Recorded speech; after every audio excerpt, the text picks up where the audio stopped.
सिवा बचपन से ही रफ्तार से बातें किया करता था। उसकी रफ्तार देख लोग दंग रह जाते थे। उसके पिता शराबी थे, इसीलिए वो पेपर बेचकर घर चलाता था। जब उसके पिता का देहांत हो गया तो घर की जिम्मेदारी पूरी तरह से उस पे आ गया। फिर एक दिन उसके चाचा ने कहा, तुम रफ्तार के बादशाह हो, एक एम्बुलेंस ले लो, अच्छी कमाई हो जाएगा। चाचा की बात मानकर सिवा एक गुंडे से पैसे उधार लेकर एम्बुलेंस खरीद लिया। लेकिन वो जब भी किसी मरीज को अस्पताल लेकर जाता वो रास्ते में ही मर जाता, जिससे सभी उसे पनौती कहते थे। अगले दिन एक गुंडे के बॉस को किसी ने चाकू मार दिया था। वह उसे अस्पताल लेकर गया, लेकिन डॉक्टर ने कहा आपने आने में देर कर दी, जिससे गुस्साए बदमाश उसे मारने उसके पीछे पड़ गए। शिवा ने बड़ी मुश्किल से थाने घुसकर अपना जान बचाया। वो घर जाकर अपनी माँ पे गुस्सा करने लगा और अपनी फूटी किस्मत को कोसने लगा। उसकी माँ बेटे की तकलीफ से बहुत आहत हुई और भगवान से रोकर उस पर कृपा करने की प्रार्थना करने लगी। उधर शिवा एम्बुलेंस लेकर काम से जा रहा था, तभी एक भैंस उसकी गाड़ी से टकरा गया। जब उसकी आंख खुली तो खुद को अस्पताल में पाया। जब वो अस्पताल से बाहर आया तो उसने देखा उसे लोगों के सर पे 1 मीटर दिखाई देने लगा, जिसमें उनकी आयु दिख रही थी।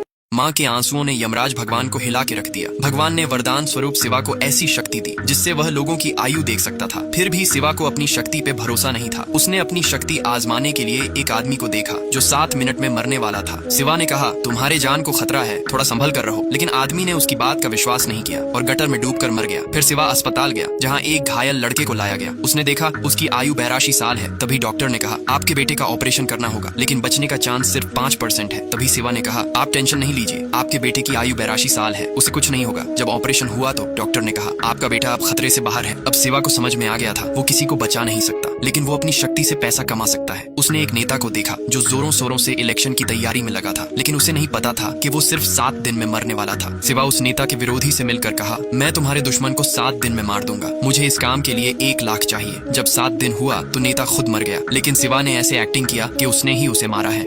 अब शिवा सीनू नाम के गुंडे के पास जाकर कहता है, मैं अंडरवर्ल्ड का खास आदमी हूँ, मुझे 1 करोड़ दो तो मैं तुम्हारा दुश्मन शक्ति दादा को टपका दूंगा। शीनू उसे पैसे दे देता है, लेकिन साथ ही अपना एक आदमी को शिवा पर नजर रखने को भेज दिया ताकि उसे पता चल जाए कि वो इतने बड़े लोगों की हत्या कैसे करता है। जब ये बात शिवा को पता चला तो वो जानबूझकर काला जादू का नाटक करने लगा ताकि उस बदमाश को लगे कि वह लोगों को काला जादू करके मारता है। उधर शक्ति दादा होटल में अय्याशी कर रहा था, तभी उसकी गर्लफ्रेंड ने शक्ति दादा को मटन खिला दिया। शराब के नशे में धुत मटन की हड्डी उसके गले में फंस गया, जिससे खून की उल्टी करके वो मारा गया। अगले दिन श्रद्धांजलि के लिए शिवा एक माला उसकी अर्थी पे डालने आया, जिससे सीनू को भी उस पे पूरी तरह विश्वास हो गया। अगले दिन शिवा का दोस्त ने कहा कि शहर से दूर एक अस्पताल में ब्लड पहुंचाना है, समय बहुत कम है। शिवा भी उसकी बात मानकर एक सहयोगी के साथ शहर की ओर निकल गया। उसकी रफ्तार देखकर सहयोगी का हवा टाइट हो गया। वह समय पर ब्लड पहुंचा दिया, लेकिन इस दौरान उसकी गाड़ी खराब हो गई। वह पास के यमराज जी मंदिर में पहुंचा, जहाँ तिलक लगाते समय पुजारी जी को आभास हुआ कि जरूर इस पर यमराज जी का कृपा है।